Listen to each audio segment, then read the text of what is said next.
ఈ మధ్య కాలంలో మనం గమనించినట్టయితే బంగారం వెండి ధరలు విపరీతంగా పెరిగిపోతున్నాయండి. 2030కి వచ్చేసరికి బంగారం వెండి ధరలు ఏ విధంగా ఉండబోతున్నాయి అనే అంశం పైన ఒకసారి మనం విశ్లేషణ చేద్దాం. అంతకన్నా ముందు 2025 అక్టోబర్ 12న నేను యూట్యూబ్లో ఒక వీడియో అప్లోడ్ చేశానండి, సిల్వర్లో ఇన్వెస్ట్మెంట్ చేయమని. అప్పుడు సిల్వర్ ధర వచ్చేసి కేజీ 1,75,000 ఉంటే ఇప్పుడు 2,80,000 అండి. అంటే అమాంతం ₹1,00,000 పైగా పెరిగిపోయింది సిల్వర్ ధర. అసలు వెండి ఏ విధంగా పెరుగుతున్నాయనే అంశం పైన విశ్లేషణ చేద్దాం.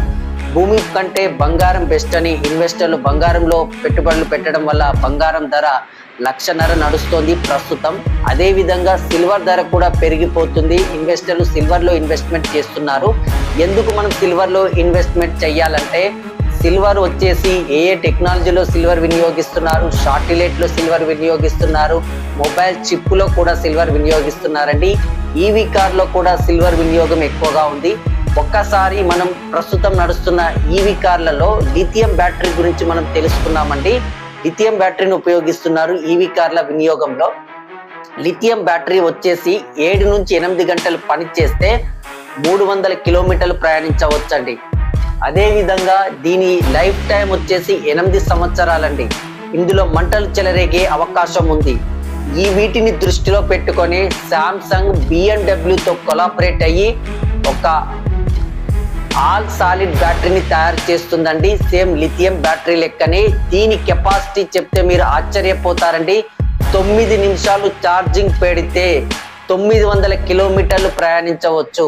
అది 8 సంవత్సరాల వ్యాలిడిటీ ఉంటే లైఫ్ టైం, ఇది 20 సంవత్సరాల వ్యాలిడిటీ అండి. లిథియం వచ్చేసి అందులో మంటలు చెలరేగే అవకాశం ఉంటే ఇందులో మంటలు చెలరేగే అవకాశం ఉండదు. ఈ బ్యాటరీని తయారు చేసే పనిలో ఉంది శాంసంగ్. దీనికి కావాల్సింది కేజీ సిల్వర్ అండి. అంటే భవిష్యత్తులో ఈవీ కార్ల వినియోగం 100% ఉంటుంది. బ్యాటరీ ఖచ్చితంగా ఆల్ సాలిడ్ బ్యాటరీ వినియోగించే అవకాశం ఉంటుంది. కాబట్టి కేజీ సిల్వర్ కావాలి. మీరు అందువల్లనే సిల్వర్లో ఇన్వెస్ట్మెంట్ చేయండి. ఖచ్చితంగా 100% సిల్వర్లో రిటర్న్ వచ్చే అవకాశాలు ఉంటాయి. అదేవిధంగా చైనానే గ్లోబల్ మార్కెట్లో 60 నుంచి 70% ఎగుమతులు చేస్తుంది. అయినప్పటికీ చైనా దగ్గర ఉన్నటువంటి నిల్వలు 70,000 టన్నులండి. అత్యధిక వెండి నిల్వలు కలిగిన దేశం 1,10,000 పెరు దేశం అండి. ఇప్పుడు చైనా కొన్ని ఆంక్షలు విధిస్తుంది వెండి పైన, కానీ మనకు రష్యా మిత్ర దేశం అండి. రష్యా దగ్గర 90,000 టన్నుల వెండి సంబంధించినవి ఉన్నాయండి. మనకు ఖచ్చితంగా దిగుమతి చేసే అవకాశం 100% ఉంటుంది. మీరు మాత్రం వెండిలో ఇన్వెస్ట్మెంట్ చేయండి, సేఫ్. అదేవిధంగా బంగారం వెండితో పాటు కాపర్లో కూడా ఇన్వెస్ట్మెంట్ చేయండి. అంటే కాపర్లో ఇన్వెస్ట్మెంట్ చేయాలంటే బంగారం వెండిలాగా ఇంటికి తీసుకురాకండి. కాపర్ మనకు ఎందుకు పనికి రాకుండా పోతుంది.